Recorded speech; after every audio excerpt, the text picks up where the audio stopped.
Buenos días a todos, bienvenidos a Comprensión de los Tiempos Actuales. Hoy estamos en la tercera clase con el pastor Kyle Bauer de En Espíritu y en Verdad. Vamos a orar. Padre, gracias por esta clase. Te pedimos que tú seas bendiciendo la clase, abriendo nuestros corazones, abriendo nuestro entendimiento.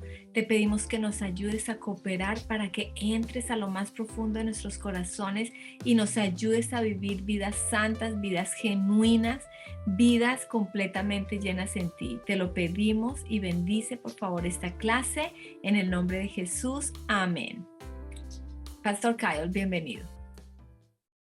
Hola, buenos días todos, ¿cómo estamos? Estoy tan contento de estar aquí de regreso con ustedes para seguir este tema de espíritu y en verdad. Obviamente el versículo bíblico sobre el que basamos esto sale de Juan capítulo 4, cuando Jesús estaba hablando con la mujer sentada al lado del pozo y comenzaron a hablar de varios temas y el tema se tornó a la adoración.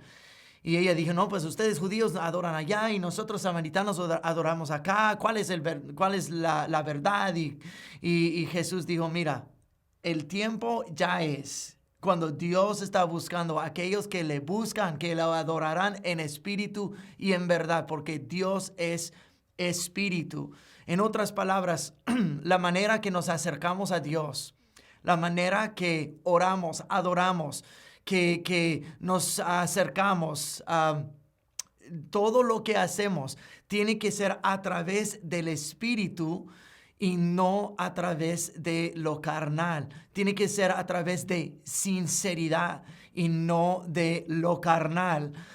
Eso es lo que Dios está buscando en la gente. Está buscando simplicidad, está buscando sinceridad, está buscando un corazón totalmente dispuesto a Él. Entonces hemos estado estudiando este concepto de acercar a Dios, acudir a Dios en espíritu y en verdad. Y hemos estudiado algunos de los jueces, Elí, y hoy vamos a mirar a Saúl y Goliat y David. Vamos a seguir ese tema de un corto repaso de lo que se ha estudiado hasta ese momento. Hablamos de Elí y sus hijos, los sacerdotes que mal guiaban a Israel, que eran pretenciosos delante del Señor. Ellos asumían sobre la presencia del Señor. No creían, no eran en espíritu y en verdad, era en carne y engaño. Y utilizaban a Dios y utilizaban a la oración, utilizaban a su posición para su propia ganancia. Utilizaban el nombre de Dios y la posición que Dios les había dado para gratificar su propia carne, en vez de decir, Señor, tú eres quien tú eres y yo te voy a adorar, te voy a seguir. Y así los israelitas lo hacían durante el libro de los jueces, y luego durante el sacerdocio de Elí y sus hijos, y cada vez iba empeorando hasta que la gente pidió por un rey. Y Dios les dio el primer rey de Israel, Saúl. Y nosotros vemos en el rey Saúl la misma pauta de los israelitas en el libro de los jueces y durante el tiempo de Elí. Saúl comenzó más o menos bien, pero no duró mucho rato haciendo muy bien. Terminó siendo un rebelde, un desobediente y perdió su reinado debido a estas cosas. Aunque Dios le ungió, aunque Dios vino sobre él, aunque Saúl en 2 ocasiones profetizó, todavía él perdió su reino. Y eso es una gran lección. Quiero que vean esto conmigo por un momento.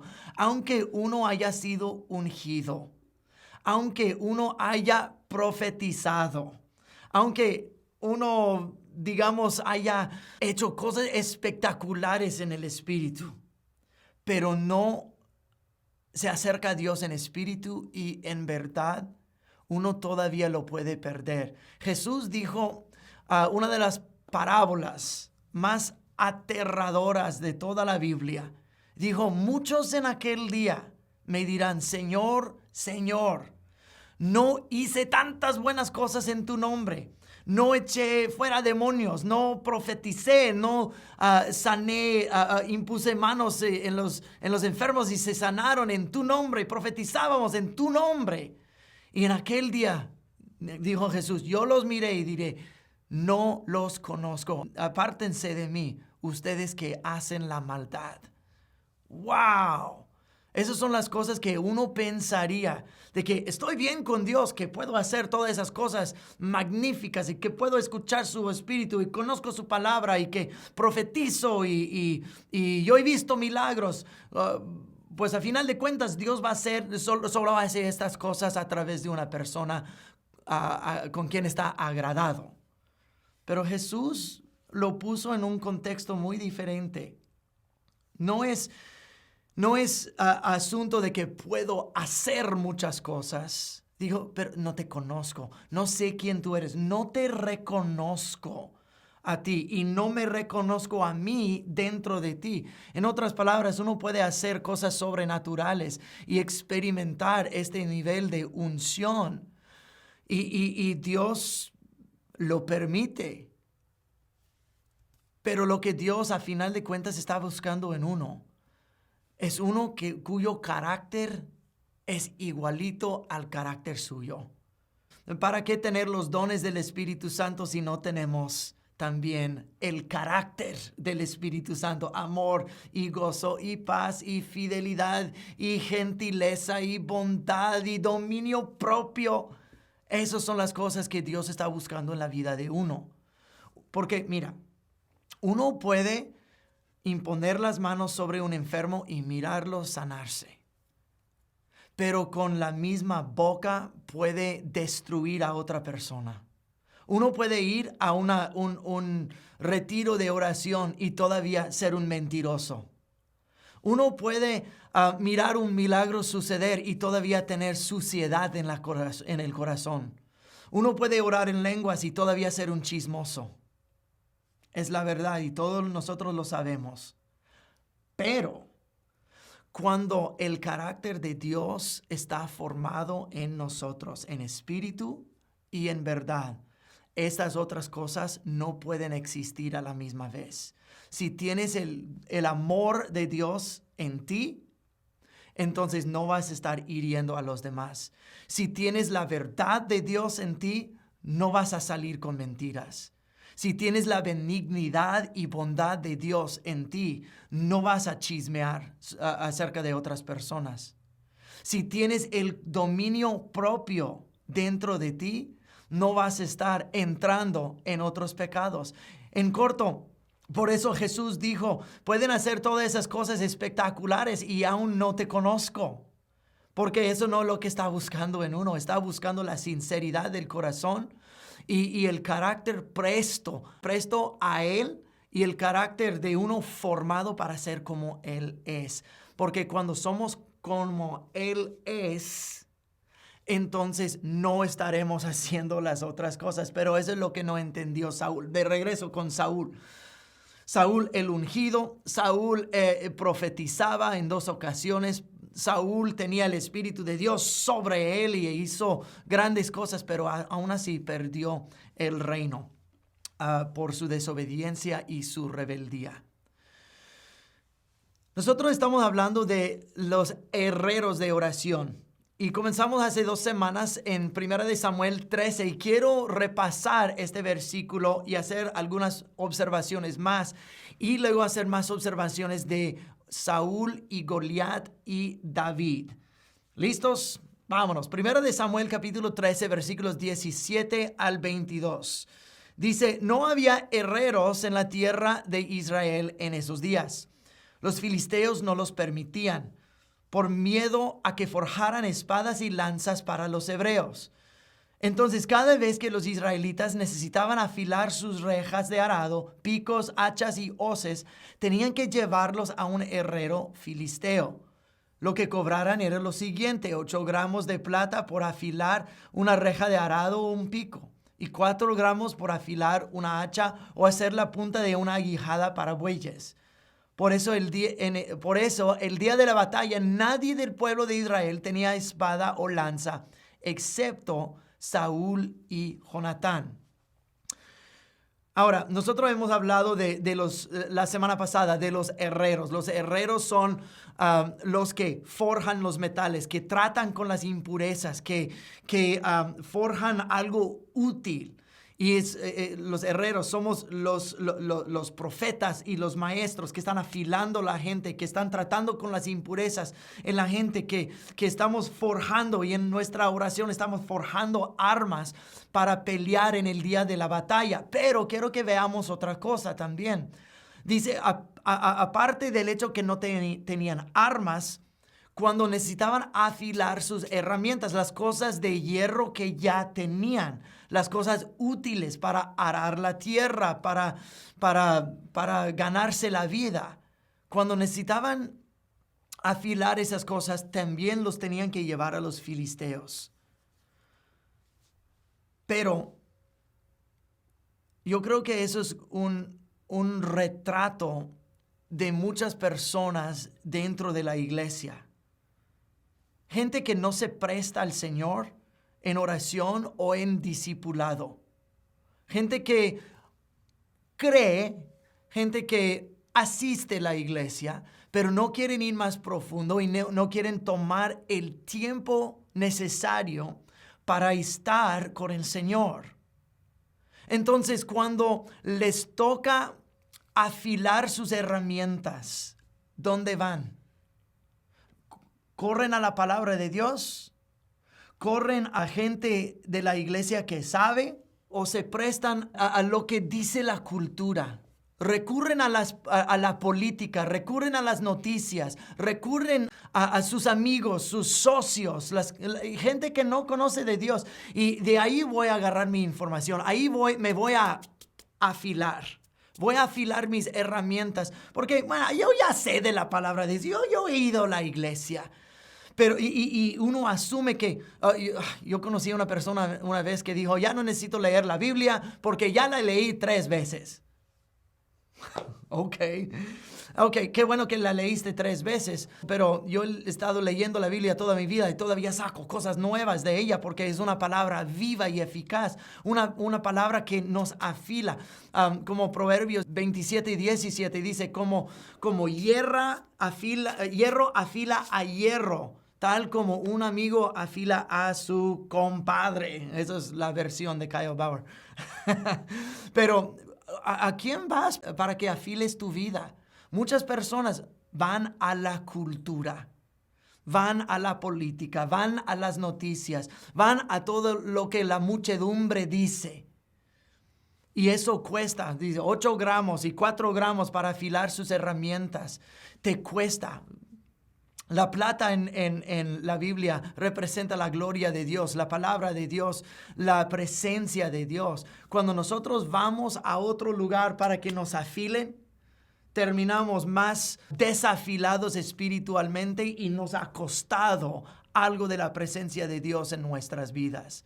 Entonces, como la iglesia, nosotros tenemos que estar pendientes de la palabra de Dios, adorándolo en espíritu y en verdad. Y así Dios será el que nos está afilando, no conformándonos a las cosas de este mundo. Pero cuando no hay herreros, cuando no hay oración, cuando no hay guerreros, cuando no hay una vida espiritual dentro de una iglesia, una persona, una nación, tienen que ir a las otras cosas para que sean conformados como ellos, afilados por los filisteos.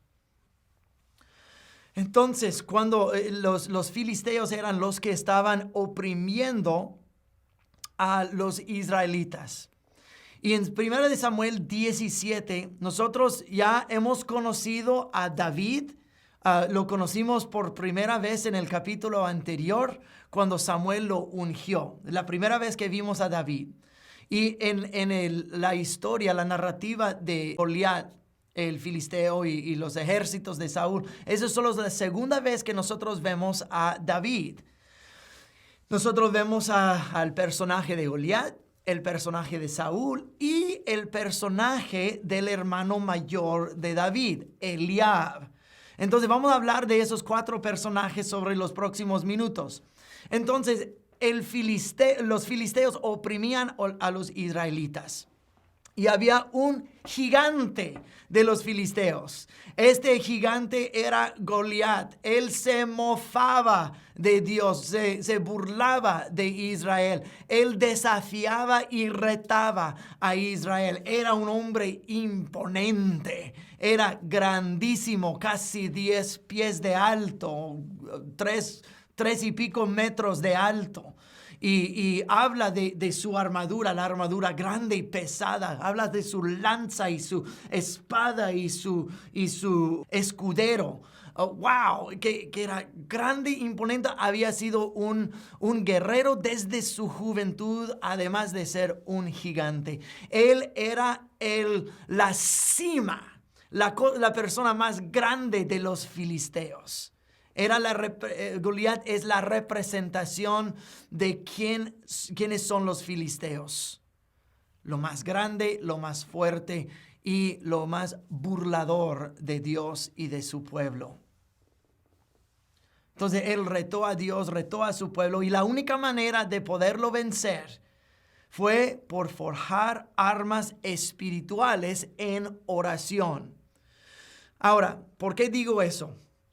Porque obviamente nadie quería pelear contra Goliat, y David lo terminó venciendo con la onda y una piedra. Ok, nosotros todos sabemos la historia. Pero ¿por qué digo que la única manera de vencerlo fue forjar armas en oración? Qué bueno que preguntaste, porque nosotros vamos a estudiar eso. Quiero hablar del rey Saúl y vamos a regresar con Goliat y David en unos momentos. El rey Saúl es representante de un espíritu. O sea, el espíritu dentro de una persona, un espíritu que no es en verdad, no es en simplicidad, no es con humildad, es un espíritu arrogante, un espíritu egoísta. Todos nosotros tenemos un tipo de rey Saúl que mora adentro de nosotros, y Dios activamente lo tiene que ir sacando. Pero es un espíritu que mora en uno, es el ser carnal. Es una manera de ser y un estado espiritual como los jueces, como Elí, como los hijos de Elí, como el estado de Israel en el tiempo de los jueces hasta durante el rey Saúl. Ni Elí ni Saúl mejoró la vida espiritual de Israel. Como estudiamos a Elí, vamos a estudiar a Saúl. El gigante desafió a Saúl y sus ejércitos y a su Dios. David, cuando lo escuchó por primera vez, dijo: ¿quién es este filisteo incircunciso? Pues qué cosa rara decir de un varón a otro, porque, hey, tú, incircunciso. No, pues suena medio raro, pero tenemos que recordar de que para los israelitas la circuncisión era la señal de que pertenecían a Dios. Entonces Goliat viene retando y mofándose y desafiando y maldiciendo y todo ese rollo. Y David lo mira y dice: hey, ¿quién es este que no pertenece al pueblo de Dios, que no es de Dios, no conoce a Dios, no lleva la señal de ser parte del pueblo de Dios, y que le da el derecho de mofarse y desafiar y maldecir a Dios y a su pueblo? ¿Quién es este filisteo incircunciso? Pero Goliat era símbolo de la opresión del mundo y la suciedad espiritual, maldiciendo. La Biblia dice con muchas maldiciones, y no es maldiciones que, tú, fúchila. No. Seguro que eran malísimas palabras y cosas muy feas que decía. Pero sabes que cuando nosotros vemos a Goliat, es como el bombardeo de basura que vemos todos los días, y que desafía la manera que vivimos, la manera que nosotros creemos, y se mofa de nuestra moralidad anticuada, como lo dicen ellos. La moralidad anticuada de un pueblo que cree en la palabra de Dios. Ese es el espíritu de Goliat, y es un bombardeo cotidiano. Donde quiera que tú mires, Cualquier cosa que tú escuches en la tele, o en una película, o en los anuncios en la calle, de los políticos, cosas que están sucediendo en el mundo, cada vez es más antagonista en contra del cristianismo. Es el espíritu de anticristo. Y ese es el mismo espíritu que nosotros vemos en Goliat. Alguien que dice, yo soy más imponente, yo soy más grande, y si tú te atreves conmigo, yo te acabo. Entonces, vamos. 40 días. 40 días, 2 veces al día, él salía a desafiar a los ejércitos de Israel. Y en un momento, Goliat dijo, denme un hombre que pelee conmigo. Y suena medio como una burla. Denme un hombre. En paréntesis, si tienen uno. Por 40 días, 2 veces al día, 80 veces salió mofándose, retando, desafiando, maldiciendo, burlándose. Dice, denme un hombre, 80 veces, denme un hombre que pueda pelear conmigo. Y nadie salió. Ahora, nosotros sabemos que Goliat era un hombre imponente, casi más de 3 metros de estatura. Y tenía una espada, una jabalina, un escudo y armadura. Ahora, nosotros acabamos de leer en 1 Samuel 13 que nadie tenía espadas en el día de la batalla, con la excepción ¿de quién? De Saúl y Jonatán. Si los guerreros de Israel no tenían espadas, podemos deducir que probablemente tampoco tenían armadura. Probablemente eran campesinos, eran labradores de la tierra, y agarraban sus herramientas del campo para ir a batallar. No tenían ni espadas, no tenían armadura. Pero ¿quién sí tenía armadura y quién sí tenía espada? El rey Saúl tenía armadura y espada. Si vamos a comparar manzanas con manzanas, Saúl y Goliat tenían armadura. Saúl y Goliat tenían espadas. Y si vamos a seguir comparando manzanas con manzanas, decía que Goliat era de estatura muy alta. Pero ¿qué dice la Biblia acerca del rey Saúl? Dice la Biblia acerca de Saúl de que él era una cabeza más alta de cualquier persona en Israel. Entonces, si vamos a comparar manzanas con manzanas, ¿quién debería haber salido a pelear con Goliat? ¿Quién hubiera sido el campeón o debería de haber sido el campeón de Israel? Pues Saúl. Era el más alto, el más fuerte, el más armado, con armadura y con espada. Pero el espíritu de Saúl dentro de cada persona no sale a pelear. Aún teniendo las cosas necesarias para pelear, Saúl no sale a pelear. Goliat también dice, en versículo 8, capítulo 17, dice, ¿acaso no son ustedes los siervos de Saúl? Eso es algo muy interesante. Es obvio por qué dice eso, porque Saúl es el rey y ese es el ejército del rey de Israel. Entiendo. Pero es interesante que Goliat no los reconoció como siervos del Señor, sino siervos de Saúl. E igualmente como el rey Saúl no se atrevía a salir a pelear. Es interesante que con 80 desafíos, ninguno de los soldados de Saúl salieron a pelear tampoco. Nadie tenía valentía. Y tal vez ni tú ni yo tendríamos la valentía porque no tendríamos armadura, no tendríamos espada ni escudo. No habríamos sido guerreros desde nuestra juventud como Goliat. Pero déjame recordarte que David tampoco tenía espada, David tampoco tenía armadura. Pero ¿qué es lo que diferenciaba a David que a los siervos de Saúl? Porque Ellos se reconocían como los siervos de Saúl, pero cuando David salió al encuentro con Goliat, él no vino en nombre de Saúl, él vino en nombre de Jehová de los ejércitos. Él vino en el nombre del Señor, no en el nombre de Saúl. Cuando Saúl rehúsa pelear, tampoco los siervos, los que se conforman a la misma manera de ser de Saúl, tampoco salen a pelear. Entonces, la apuesta, Goliat también hace una apuesta en el desafío. Un soldado tuyo me gana a mí, me vence a mí, entonces todos nosotros seremos sus esclavos. Pero si yo gano a tu campeón, ustedes serán nuestros esclavos.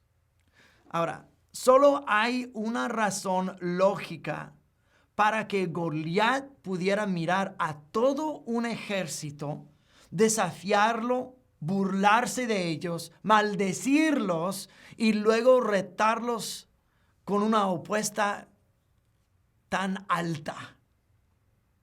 Nosotros tus esclavos, ustedes nuestros esclavos.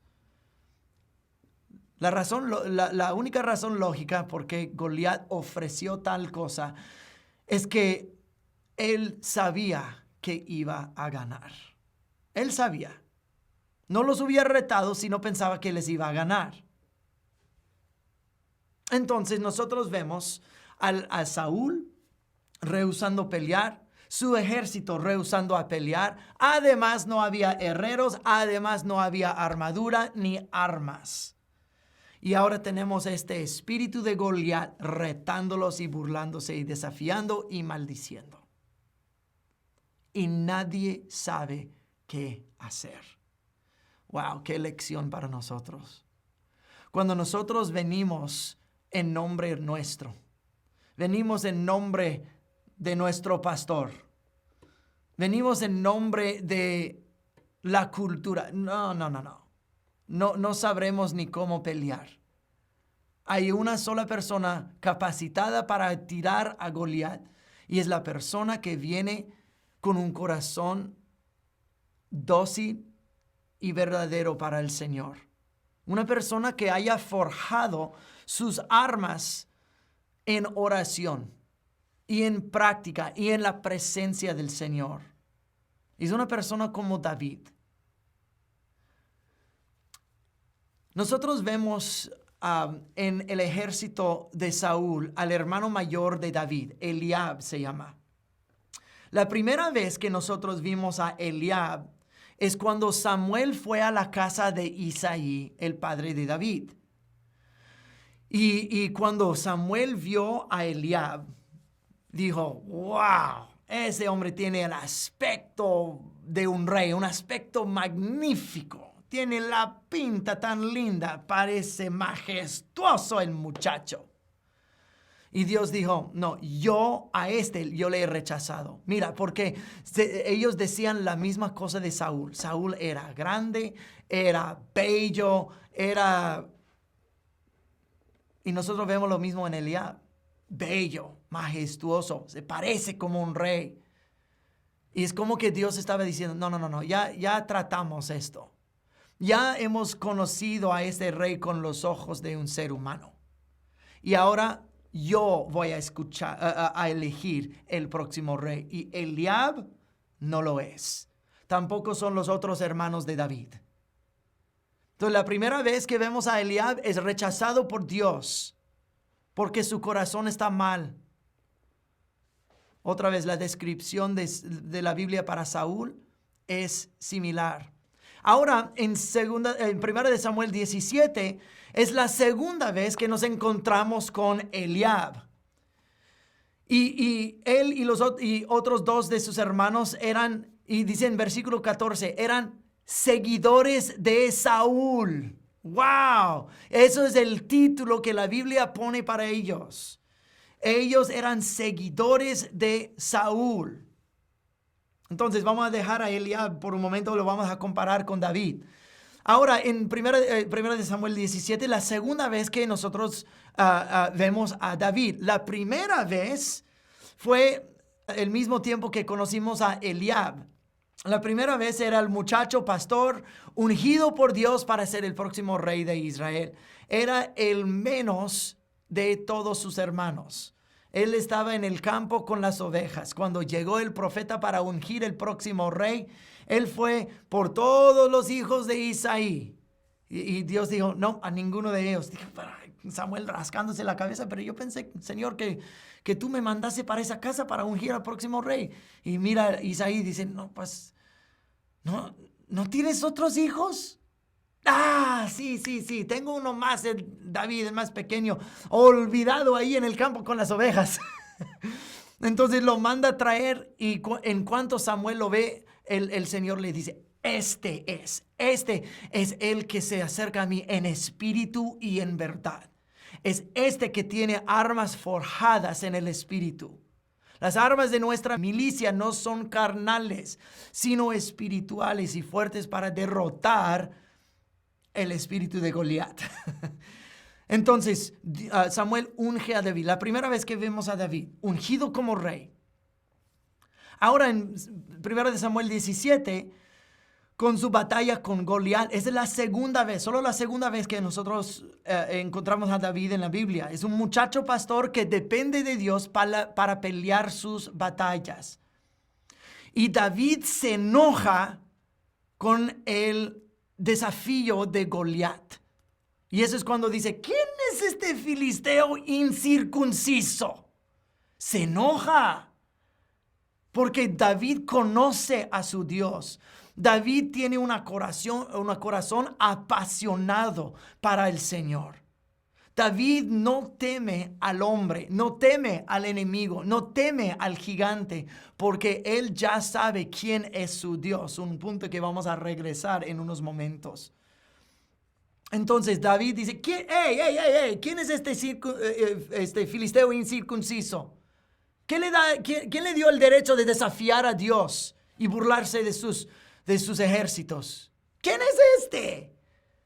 Y Eliab, el hermano mayor de David, escucha a David hablando con los otros soldados, haciendo sus comentarios. ¿Quién es este? Es interesante lo que la Biblia dice. David se enoja con Goliat, pero Eliab se enoja con David. Eliab, el seguidor de Saúl, se enoja con David, quien viene en el nombre del Señor y que quiere confrontar este poder dominante. Y luego Eliab le dice algo a David que es muy despreciador. Entonces, David está enojado con este espíritu que quiere vencer a su pueblo. Y Eliab está enojado con él que tiene ganas de pelear. Eso no tiene sentido. Entonces Eliab quiere bajar a David y dice así, ¿qué pasó con esas pocas ovejas que se supone que deberías estar cuidando? Conozco tu orgullo y tu engaño. Solo quieres ver la batalla. Oye, wow. David solo estaba haciendo un mandado de su papá para traer comida a sus hermanos. Se enoja con el espíritu, con ese gigante que quiere oprimir al pueblo de Dios. Se enoja. Y luego su hermano mayor dice, mira, ¿quién eres tú otra vez? Ah, sí, ahora me recuerdo. Solo eres un pastorcito de pocas ovejas. Regresa allí. No perteneces aquí. Conozco tu orgullo y tu engaño. Tú eres un malvado. No, pues la pregunta es, ¿a quién le va Eliab? ¿Le va a Israel o le va a los filisteos? En 40 días y 80 desafíos, Eliab no se puso a pelear. Eliab no se atrevió. ¿Por qué? Porque Eliab no era seguidor del Señor. Eliab era seguidor de Saúl. Claro que Eliab le va a Israel. Pero ¿por qué se enoja tanto con David? Porque no pelea él. Aquellos que se atreven a confrontar al gigante también tienen que aguantar la maldición de su propia gente. Lo siento, pero así, así es la cosa. Cuando uno quiere profundizarse en el Señor, cuando uno quiere atreverse a hacer cosas grandes para el Señor, cuando uno se atreve a escuchar y obedecer al Señor, habrá gente, aún gente que conoce al Señor, aún gente en tu propia familia que jamás lo va a entender. Y ellos van a tratar de menospreciar, a bajar, a tropezar y hacerte sentir menos. David lo tuvo que hacer. David estaba a punto de liberar a todo el pueblo de Israel. Pero antes de hacerlo, Eliab, que tu pastorcito, vuelve con tus ovejitas. Mira, quizá tú vengas de una iglesia pequeña y un pastor que no tiene nadita de renombre. Pero ustedes tienen una palabra del Señor. Ustedes conocen al Señor. Ustedes adoran al Señor en espíritu y en verdad. Y Dios es quien los ha capacitado.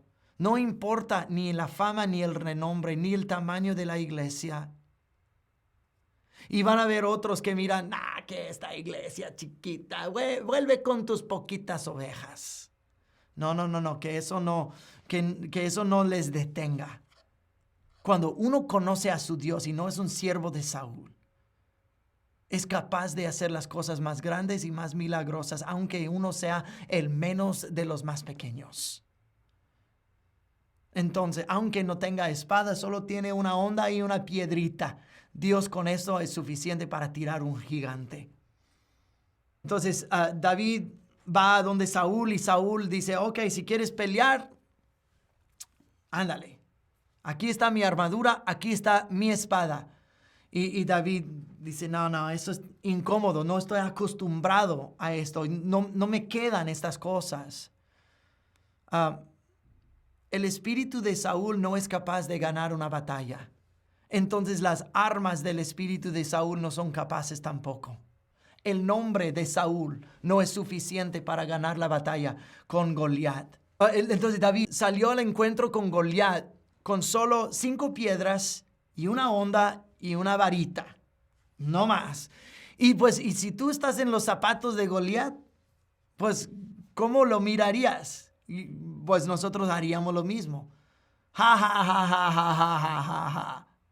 ¿Quién eres tú? ¿Acaso soy un perro para que vengas con este palito? No, hombre. Goliat despreciándolo igual que lo hizo Saúl y igual que lo hizo Eliab, perdón. Esas pocas ovejas es una manera muy despreciadora de referir a lo que forjó David en su tiempo de entrenamiento, su tiempo de preparación y soledad y trabajo que le preparó para pelear y para liderar.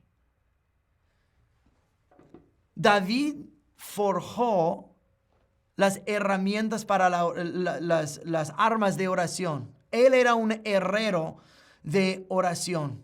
El tiempo de David de forjar armas fue durante aquellas pocas ovejas, cuando él estaba con ellas. Cuando Dios te tiene en un lugar, puede ser un lugar aislado, un lugar menospreciado, un lugar que parece que nada está saliendo a tu favor y no estás avanzando nada en la vida. Y uno se puede desesperar en esos momentos y cede a la tentación de tomar el atajo de salir de esa situación antes de que Dios te suelte. Es porque son en esos tiempos, con estas pocas ovejas, cuando Dios te está ayudando a forjar lo que tú vas a necesitar para el destino que Él tiene para tu vida. Entonces, déjame hacer algunas preguntas. ¿Dónde es que David aprendió a pelear? Cuando estuvo con Saúl, hablando de pelear contra el gigante. Saúl dijo, mira, ese es un experto en la guerra. ¿Y quién eres tú? Dice, mira, mi señor, yo cuidando estas pocas ovejas, yo las libré de las garras del león y del oso. Yo mismo los tumbé. Y dijo, y si el Señor me cuidó y me dio la fuerza para hacerlo con ellos, me lo dará también con este gigante. Fue en cuidar las pocas ovejas, lo que otros desprecian. Dios está usando para forjarte a ti en un herrero de oración y un guerrero para su reino. ¿Y dónde aprendió David a usar su onda? Era en el tiempo de las pocas ovejas. ¿Por qué? Porque David solo era un adolescente. Cuando yo era un adolescente, yo tenía mi primer trabajo. Mi primer trabajo era trabajar en una estación de radio. Y yo tenía el alto privilegio de sacar la basura. Entonces lo que yo hacía es que yo agarraba las bolsas de basura, yo iba al basurero y tenía tiempo y estaba aburrido. Entonces yo agarraba las bolsas de basura y medía la distancia al basurero y le di la espalda al basurero y yo pesaba la bolsa y y yo tiraba las bolsas de basura a ver si podía atinar al basurero. Y sí, yo terminé siendo bastante bueno en eso. Pero eso es lo que hacen los muchachos adolescentes cuando no tienen nada más que hacer. Ahí está David con sus pocas ovejas y tiene un arpa y tiene una onda. Entonces él pone unas piedras grandes ahí con su onda y comienza a... ¿Y cuántas 10 de miles de piedras David habrá tirado con su onda? Y cuando ya le dolía el hombro de tirar tanto, agarraba su arpa y comenzó a tocar el arpa. Y en veces mirar las ovejas, todo está bien, están comiendo, ok, déjenlos hacer sus cosas. Y tocando el arpa, ya le dolían los dedos y ya se compuso su hombro otra vez y con la onda otra vez. ¡Pa, pa! Y llegó a ser muy bueno con la onda. Y muy bueno con el arpa, muy bueno en adorar a Dios porque estaba a solas con el Señor, donde Dios le estaba enseñando su presencia. Eso es donde David conoció al Señor. Eso es donde David se desarrolló en un adorador. Eso es donde David se desarrolló en un guerrero, en uno que dependía del nombre del Señor. Fue en los tiempos de aquellas pocas ovejas. Entonces, cuando pudo mirar a Goliat y escuchar su desafío, dicen, a este no le temo. Un oso y un león le pueden tumbar a él. Y si yo los tumbé a ellos, yo le puedo tumbar a él en el nombre del Señor. Yo ya aprendí cómo depender del Señor. Y fue en ese tiempo de soledad, de aislamiento. Ese tiempo donde él pudo pasar con el Señor a solas. Y aprendió quién era Dios y quién era él en Dios. Por eso dijo, mira, tú vienes con jabalina y con lanza y con espada y con armadura y con escudo. Eso es lo que tienes tú. Pero yo vengo a ti en el nombre del Señor, porque él tenía una arma que abarcaba mucho más que una espada o un escudo, que abarcaba mucho más que una varilla o una onda. Él vino en el nombre del Señor. No era la onda que David usó para vencer a Goliat. Era, yo vengo en el nombre del Señor. Y fue el Señor quien le ayudó. Entonces es lo que David tenía. Él venía en el nombre del Señor. Esos son, cuando nosotros llegamos a ser herreros de oración, en esos tiempos a solas con Dios y estamos forjando esa relación con Dios en espíritu y en verdad, y Goliat no nos atemoriza. Entonces, pero miremos las armas de Saúl, él que tenía espada y yelmo y armadura. Su armadura del espíritu de Saúl, la manera en que se hacían antes las cosas con los jueces y Elí. Eso era es la armadura del espíritu de Saúl. Y no le quedaban a David. No es que David no se acostumbraba a esas cosas. No solo el peso y el movimiento de la armadura física, pero la pereza no sirve a los herreros de oración como le sirvió a Saúl. La desobediencia no sirve a los herreros de oración como sirve a Saúl. La rebelión y el temor y sus propias ideas no sirven a los herreros de oración como sirve al espíritu de Saúl. David no tenía armadura, no estaba cubierto por algo humano, sino fue forjado en la adoración y en la oración y estaba preparado en el momento de batalla. La onda, la única arma que podía efectivamente aprovechar la debilidad del gigante. Goliat se reía de lo que traía, pero eso fue forjado, como dijimos anteriormente, en la disciplina de hacerlo 50, 100,000 veces. Y vino en el nombre del Señor de los ejércitos. Y eso fue forjado en oración. La arma real fue la cobertura del Señor. Y lo experimentó con el oso y el león. Entonces venía simple, venía con la onda y vino en el nombre del Señor. Y logró una victoria. David es el retrato de alguien que se acerca a Dios en espíritu y en verdad. Y de una persona que vio grandes victorias por haber sido disciplinado en los tiempos de aquellas pocas ovejas, donde aprendió a pelear y depender del Señor, amar al Señor y adorar al Señor. Y eso le alistó para ganar victorias y para liderar como rey eventualmente. Ahora, la semana pasada yo les dije que íbamos a hablar de oraciones contestadas y quiero terminar hoy día hablando de Juan capítulo 15. Alguien como David es alguien que vio oraciones contestadas. Alguien como Saúl es alguien que no las vio. Estamos hablando de la oración en espíritu y en verdad. Y acabamos de desarrollar el carácter necesario para que uno llegue a ser de veras un guerrero de oración. Un herrero de oración que forja las armas necesarias para ganar batallas en oración. Como hemos estado diciendo por esas 3 semanas pasadas, Juan capítulo 4 habla de los que se acercan a Dios lo deben hacer en espíritu y en verdad porque Dios es espíritu. Entonces el contexto es la adoración, pero la aplicación es nosotros debemos, como David, permanecer en el Señor. Y es lo que vamos a leer en Juan capítulo 15, versículos 4 al 17. Dice así Jesús: permanezcan en mí y yo permaneceré en ustedes. Pues una rama no puede producir frutos si la cortan de la vid. Y ustedes tampoco pueden ser fructíferos a menos de que, otra vez, permanezcan en mí.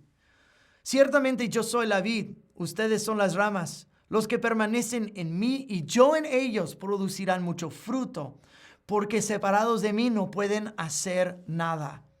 El que no permanece en mí es desechado como rama inútil y se seca. Todas esas ramas se juntan en un montón para quemarlas en el fuego. Ahora escuchen bien. Si ustedes permanecen en mí y mis palabras permanecen en ustedes, pueden pedir lo que quieran y les será concedido. Cuando producen mucho fruto, demuestran que son mis verdaderos discípulos. Eso le da mucha gloria a mi Padre. Yo los he amado a ustedes, tanto como el Padre me ha amado a mí. Permanezcan en mi amor. Versículo 10. Cuando obedecen mis mandamientos, permanecen en mi amor. Así como yo obedezco a los mandamientos de mi Padre y permanezco en su amor. Les he dicho estas cosas para que se llenen de mi gozo. Así es, desbordarán de gozo. Este es mi mandamiento. Ámense los unos a los otros de la misma manera en que yo los he amado. No hay un amor más grande que el dar la vida por los amigos. Ustedes son mis amigos si hacen lo que yo les mando. Ya no los llamo esclavos, porque el amo no confía sus asuntos a los esclavos. Ustedes ahora son mis amigos, porque les he contado todo lo que el Padre me dijo. Ustedes no me eligieron a mí, yo los elegí a ustedes. Les encargué que vayan y produzcan frutos duraderos. Así el Padre les dará todo lo que pidan en mi nombre. Este es mi mandato. ámense los unos a los otros. 2 veces Jesús dice que les será concedido cualquier cosa que pidan en su nombre. Varias veces dice, permanezcan en mí. Y varias veces dice, ámense los unos a los otros. Tenemos mucho que desmenuzar ahí porque estamos orando de las oraciones contestadas. Entonces hay un requisito, hay un privilegio y hay un propósito. Y rápidamente vamos a terminar con esas 3 cosas. Jesús en este pasaje que acabamos de leer está dando un tipo bosquejo para la oración contestada. El requisito, el privilegio y el propósito. El requisito para tener una oración contestada, para que se manifieste la presencia y el propósito de Dios, es esto. Versículos 4, 9 y 12. Permanezcan en mí. Permanezcan en mi amor. Ámense los unos a los otros. Más adelante, Jesús describe la clase de amor que hemos de tener que conmueve el corazón de Dios cuando oramos. Y dice así, esa es la clase de amor. Sacrifíquense los unos por los otros. Ámense los unos a los otros. Elí y sus hijos se servían a sí mismos con sus sacrificios. Pero Jesús se hizo el sacrificio y se entregó por nuestro beneficio. Y ahora nosotros tenemos una elección de cómo nosotros viviremos. ¿Viviremos como Jesús o como los hijos de Elí y Elí mismo? Hace 2 semanas nosotros hablamos de las clases de oración de Elí y sus hijos. Los que se servían a sí mismos, que trataban a Dios como un talismán, como algo de buena fortuna y suerte, pero no lo temían y no lo honraban y no lo querían. Pero Jesús dice, mejor o más grande amor no hay que el que entrega su vida por sus amigos. Y nosotros vemos que Jesús hizo eso y dijo, ahora si ustedes permanecen en mí, y ustedes se aman los unos a los otros, si ustedes se sacrifican y sirven los unos a los otros, algo de esto conmueve el corazón de Dios y enseguida pueden pedir lo que quieran en mi nombre. Porque cuando los hijos de Elí pedían a Dios por una victoria, por sacar el arca del pacto, nada que ver. Pero Jesús nos está dando la pauta para oraciones contestadas. Entonces el requisito es permanecer en su amor y que este amor fluya a través de nosotros hacia otros. ¿Por qué? Porque Dios es espíritu y los que se acercarán a Dios, sea de oración o adoración, lo harán en espíritu y en verdad. La sinceridad de su corazón para con Dios y para con otras personas. Y eso conmueve el corazón de Dios. Ese es el requisito. Pero ¿qué del privilegio? El privilegio que tenemos ahora es en versículo 7. Pidan lo que quieran y será hecho. Esas son oraciones contestadas. Los hombres de Bet-Semes, si se recuerdan, después de los hijos de Saúl, murieran en batalla y los filisteos capturaron el arca del pacto. Los filisteos lo enviaron de regreso y llegó a la aldea de Bet-Semes, donde los hombres miraron adentro. Eran muy arrogantes en hacer esto. Los hombres de Bet-Semes no pidieron lo que deseaban. Con osadía se apoderaron de lo único, de lo que únicamente pertenece a Dios para satisfacer su propia carne y su propia curiosidad. Pero la oración contestada no es ni suerte ni coincidencia, es la manifestación de Dios moviéndose a través de un pueblo que permanece en Él, no que con osadía intenta aprovecharse de Él, como los hombres de Bet-Semes. Los que se parecen a Él, los que aman como Él ama, los que aman y piensan y hablan como Dios. Ese es el privilegio que tenemos. Cuando nuestra vida está conectada con la vida del Señor en espíritu y en verdad, nos vamos a ir pareciéndonos más y más como Él es todo el tiempo. Y cuando nosotros nos acudimos a Él en oración, dice, estos son mis hijos. Ellos se parecen a mí y no están pidiendo para su propia carnalidad. Están pidiendo en espíritu y en verdad y están amándose los unos a los otros. Hecho. Pueden pedir lo que quieran en el nombre de mi Hijo y lo haré. Pero mira primero lo que le conmueve al corazón de Dios. El amor y el permanecer. Dios contesta el clamor de Israel para ayuda en el libro de los Jueces, pero su corazón de arrepentimiento y amor y obediencia que logra victoria sobre el enemigo, no, eso no está. No tiene el corazón. Si se recuerdan en el libro de Jueces, clamaban en su miseria, pero no de arrepentimiento. Este es el fruto de lo que habló Jesús, el de arrepentimiento, amor y fidelidad a su palabra. Estas cosas conmueven a Dios y mueven su mano en oración, porque es simplicidad de ser en espíritu y en verdad. Entonces tenemos el requisito, el privilegio y últimamente el propósito. Los propósitos de Dios son proféticos y nuestras oraciones desatan lo profético. En versículo 8 dice, esto glorifica a mi Padre. Su voluntad perfecta es soltada sobre la tierra y en nuestras vidas y son los conduitos por medio de los que sus propósitos son realizados en el mundo. Entonces, cuando venimos en oración, no es para nuestra carnalidad, es para que Dios sea glorificado. No estamos buscando lo nuestro, estamos buscando lo suyo. Y Dios dice, estas son oraciones contestadas. Estas voy a decir sí, sí, sí, porque estás viniendo en espíritu y en verdad, amándose los unos a los otros, buscando la gloria de mi Padre, permaneciéndose en mí, cambiando su carácter para que se parezcan a mí. Permanecer es igual a luego parecer. Permanecemos y luego nos parecemos a Él. Y Dios dice, eso es una persona a través del cual yo puedo obrar. Esa es una persona que viene en mi nombre. No es como Saúl. Esa es una persona que puede derrotar a un gigante. Es una persona no presunciosa, una pretenciosa, a una persona prepotente. Es una persona en espíritu y en verdad que me ama a mí, permanece en mí, se parece a mí. Y luego a esa persona voy a contestar esas oraciones. Los que vienen a mí en espíritu y en verdad. Gracias, Pastor Kyle.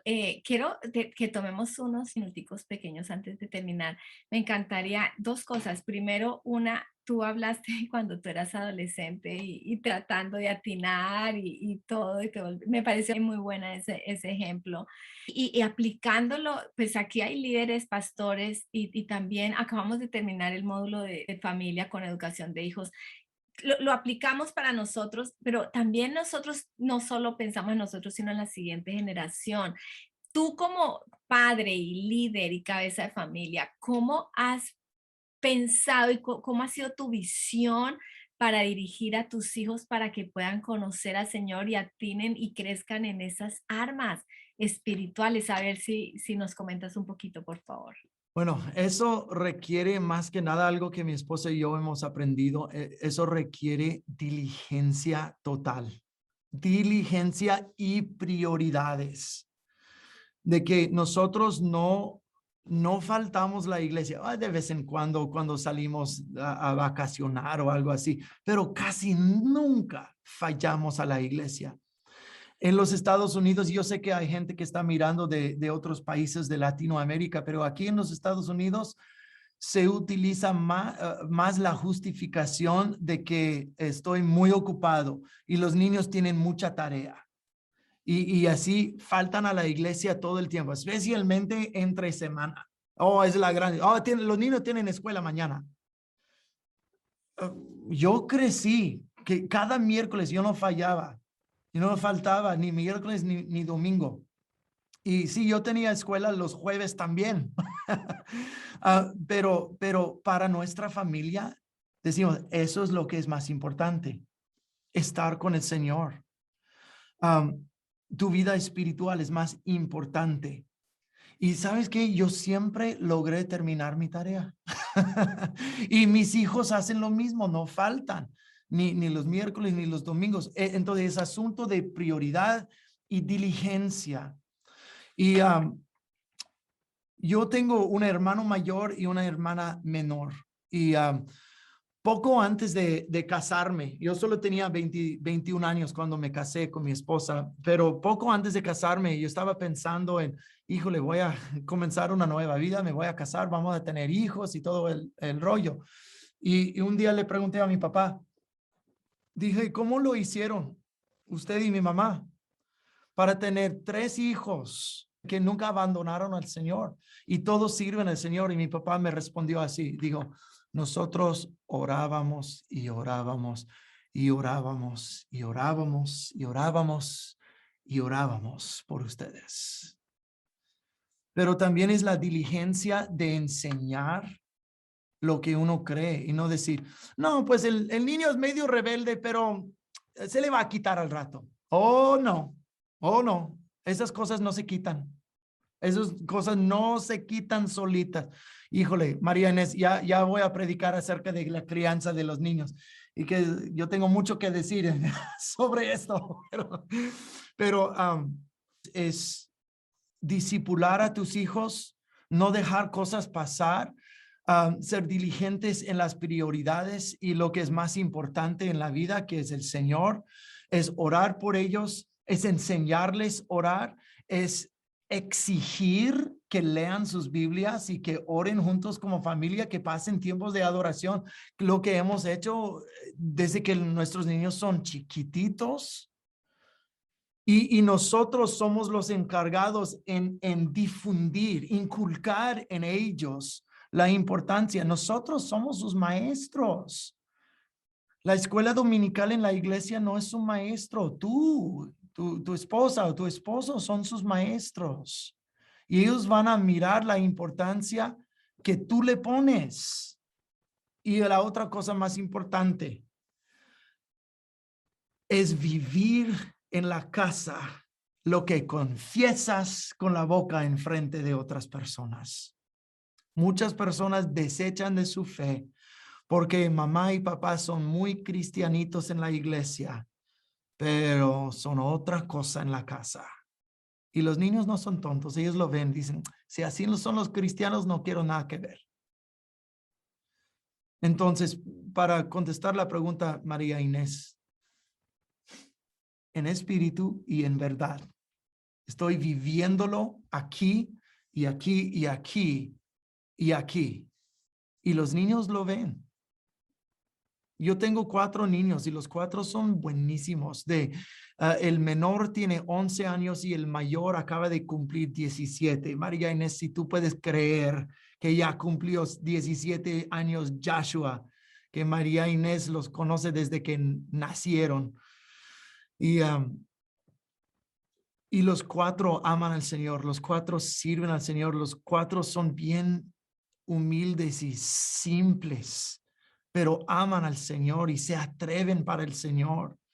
Y no están tratando de ser para mamá y papá algo que verdaderamente no son. No, mi esposa y yo no vivimos así, ellos lo han visto y ellos tampoco viven así. Entonces el ejemplo es uno, cuando tú vives en espíritu y en verdad, de veras delante del Señor con todo el alma, los niños lo van a ver y lo van a seguir. Muchísimas gracias, muy, bueno. Y realmente Dios es lo que Dios está llamando a la iglesia, está llamándonos a vivir en espíritu, en verdad. Creo que esta clase es muy apropiada para los tiempos que vienen. Y Pastor Cayo, antes de comenzar la clase, usted me habló de algo que quiero que lo ha hecho para su iglesia, de los tiempos que vienen y cómo usted está preparando la iglesia porque nosotros no estamos llenando el tiempo. A ver, ¿qué clase vamos a dictar? Sí, es que estamos yendo con propósito. Comprensión de los tiempos tiene que ver con ser entendidos en los tiempos y preparar una iglesia, ser parte de la herramienta. Y usted está haciendo algo con su iglesia. ¿Puede compartir rápidamente la palabra que usted está dando a su iglesia? Ahí, compartirla con nosotros. Sí, nosotros no es ningún secreto para nadie los sucesos de este mundo, gobiernos corruptos, más corruptos que nunca, y aquí en los Estados Unidos estamos viendo cosas que jamás se ha visto en nuestro país, cosas que otros países han visto bastante, pero aquí no, y está saliendo a la superficie de quitando derechos de la gente, y la cosa está media fea aquí.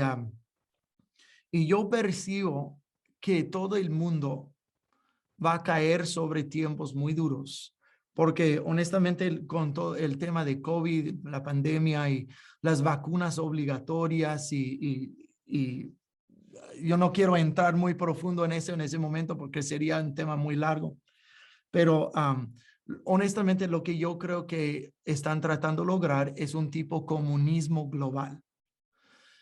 Y a lo largo de la historia, desde los cristianos primitivos, am, ah, la tiranía siempre es un espíritu de anticristo y la tiranía siempre se opone a las cosas del Señor, siempre, siempre. Lo vemos desde los tiempos romanos. Yo he hecho varios estudios de de esto desde los tiempos romanos, la tiranía de los romanos en contra de los cristianos era horrible. La tiranía del comunismo del siglo pasado en China, en Rusia, en sudeste Asia, en norte de Corea, en Cuba. Esta tiranía siempre se trata de varias cosas: controlar el pueblo y desecharse de Dios. Eso son lo que conmueve este tipo de tiranía, porque si podemos erradicar a Dios, entonces nosotros lo seremos. Pero ese es el pecado de Satanás desde el principio. Yo levantaré mi trono por encima de Dios. Yo me voy a independizar de Dios y yo seré, yo haré. Ese es lo que es el pecado. Pero yo percibo que en el futuro van a haber tiempos difíciles para los creyentes. Yo leí un reporte el otro día que de toda la persecución religiosa alrededor del mundo en este momento, 80% es en contra de los cristianos. Wow. Tal vez no es así en tu país. No hay, digamos, una gran persecución contra cristianos aquí en los Estados Unidos, pero yo percibo que va a llegar el día en que el gobierno y el mundo, alrededor del mundo, marca una línea. ¿Estás con nosotros o estás en contra? No hay nada en el medio. Y uno tiene que decidir ahora, ¿dónde está mi línea? Tenemos un dicho en inglés, y decimos, este es el cerro donde yo me voy a morir.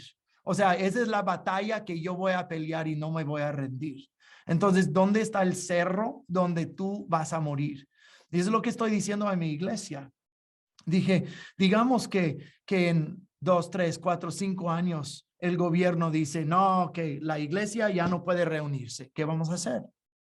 O dice, tienes que inyectarte otras cosas en tu cuerpo obligatoriamente. Ahora es una vacuna. ¿Qué será mañana? No sé.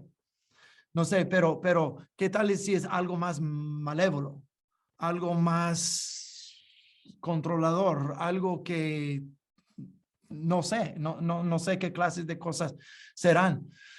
Pero uno tiene que decidir aquí y ahora a quién sirvo, qué es lo que creo y que no me rendiré delante de la presión del espíritu del anticristo, del espíritu de este mundo. Lo vemos sería un buenísimo estudiar Babilonia a lo largo de las escrituras. No lo hicimos aquí en Comprensión de los Tiempos, ¿verdad? No, eso sería un buenísimo estudio de mirar a Babilonia a través a lo largo de las escrituras y cómo siempre oprimen a la gente de Dios. Lo vemos con Roma, lo vemos con gobiernos tiránicos hoy en día, pero es el mismo espíritu, es el mismo espíritu. En cuanto todo cambia, todo permanece igual. Vamos a mirar eso comenzando febrero. Voy a estar enseñando una clase aquí en comprensión de los tiempos del panorama del Antiguo Testamento. Y para comenzar esta clase vamos a mirar cómo la historia del mundo no es solamente lineal, que se está avanzando hacia su culminación, pero también la historia es cíclica. Y estamos mirando en esos tiempos el mismo ciclo que vemos con los babilonios, con los jueces, con los romanos, con todo. Y estamos mirando las mismas cosas una y otra vez. Como por cuanto las cosas cambian, más se quedan lo mismo, porque el espíritu de error que reside en el espíritu humano es lo mismo, es la naturaleza pecadora. Entonces estoy hablando a mi congregación acerca de estas cosas, de decir, hey, si llegue lo peor, vamos a ser firmes. Y la palabra que el Señor me dio para nuestra congregación, y no creo que sea únicamente para mi congregación, sino para cualquier persona que lo quiera recibir, es ser gente inconmovible y sobrenatural. Eso es lo que el Espíritu Santo está hablando a mi iglesia y bueno, a cualquier persona que quiera escuchar, pero inconmovibles y sobrenaturales. Venga lo mejor o lo peor, estamos firmes en nuestra fe y vamos a mirar la mano sobrenatural de Dios en nuestras vidas. Bueno, muchísimas gracias, Pastor Kyle. Inconmovible y sobrenatural. Y eso es lo que el Señor quiere hacer. Y por eso seguimos adelante. La próxima clase vamos a seguir con la adoración. Gracias, Pastor Kyle. Dios les bendiga.